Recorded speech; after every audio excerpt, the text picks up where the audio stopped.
Mga namatingala ta ato ang liturhiya karon taas-taas, mga pagbasa, pasyon sa atong Ginoo, ug ang pagbindita sa mga dukay ug palma. Kini nagpasabot nga isugdan na nato ang Semana Santa. Ang Semana Santa nagsugod sa triumphant entry of Jesus to Jerusalem. Mamawatong gilagway kaganina na ibayaw ang mga palma o niya na posisyon pasabot nga i-welcome si Jesus sa kadaghanan sa mga tao. Usana anak ni David. Usana. Domingo sa Lukay. Kadua, kining tawag nining pagsugod sa Semana Santa, kining Domingo sa pagpasakit sa atong Ginoo. Tungod kay nining adlaw ako nalungkod ang Ebanghelyo, ang pasyon nga sumala ni San Lucas. Ato ang nakita ang Ginoo, pasakit, nagpakamatay. O sa human siya namatay, mabanhaw siya. Sumao ni ang unod sa Semana Santa. Importante kayo ni tungod kay sa kadaghan nga mga semana sa tibuok tuig, ang Semana Santa ang importante kaayo tungod kay dinhi nato masinati ang misteryo sa atoang kaluwasan. Di makita nato kung iyon sa kita paghigugma sa atong Ginoo. Na gani ang iyahang kaugalingon mismo nga kinabuhi, iyaha kining ihatag aron kitang tanan nga mga makasasala makaangkon sa kinabuhing walay katapusan. Mauna nga kanang mga palma, kining mga dahon sa lubi, mga lukay, kung makita ninyo kasagaran, ginapugma o cross niya, kumanang mabindisyonan, ato anang ginadala dito sa ato ang panimalay. Nung kana, nagsimbolo ka na siya nga sa cross, nagmadaugon ang atong Ginoong Jesucristo. Diya siya kamatayon na angkon nato ang ato ang kaluwasan.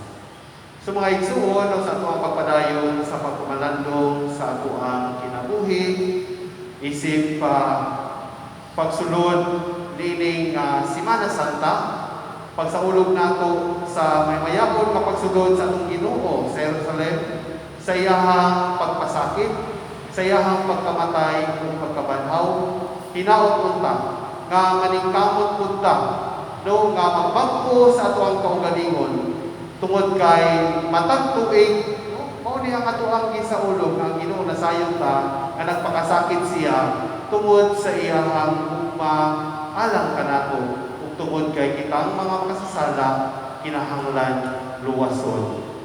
So mga igsuon, ato ang daygon ang Ginoo labi na nining balaang semana nga atong gisugan karon. Hinaon pa unta. Palimog sa bato. Ato ang ipadayag ang atong pagtuo.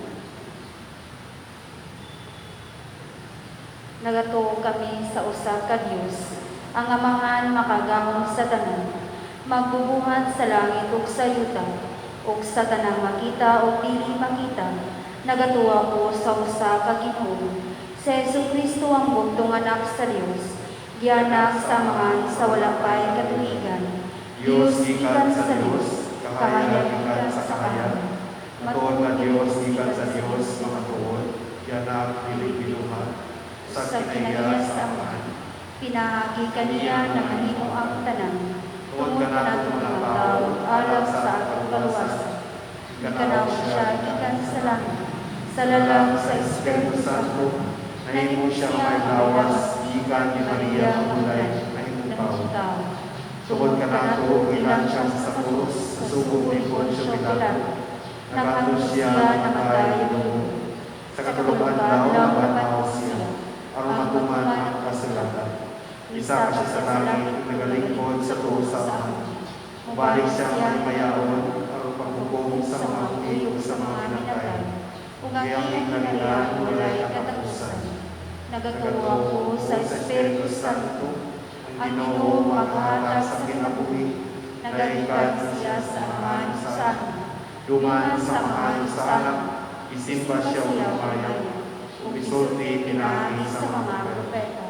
Nagatuwa ko sa usang Santos Katoliko, Apostoliko simbahan, naglalaki sa sabaw niya, alang sa kapasayuan sa mga sala, nagabaan ako sa pagpanaw sa mga minatay, sa kinabuhi sa umabot ng kalibutan.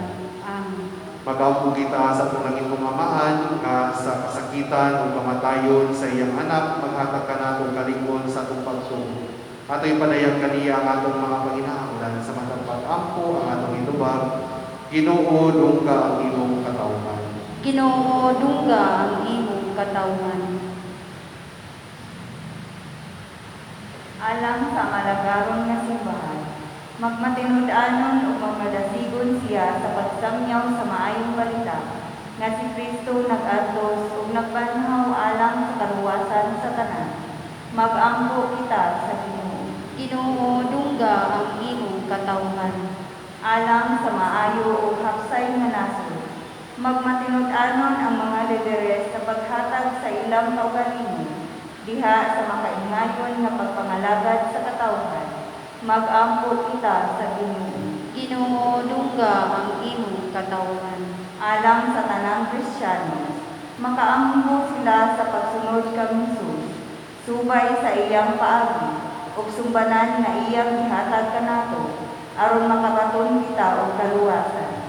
Mag-ampo kita sa Ginoo. Ginoo, dungga ang imong katawhan.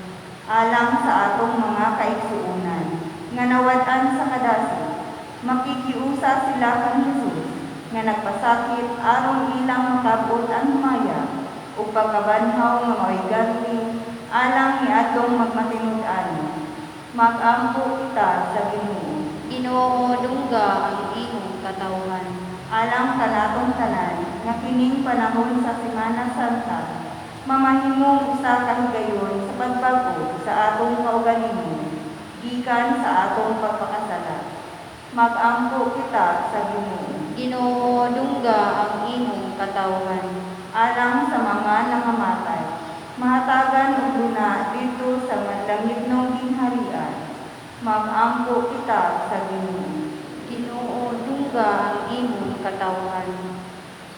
Ginoo, ang mga mahandungga ang mga pag-ampo, tabangi kami nga mabati namo ang imong hugma ug kaluoy. Pasaylo o pakikuli iha kanimo pinaagi sa imong anak si Jesucristo uban sa Espiritu Santo, Dios nga usa hangtod sa kahangturan. Amen.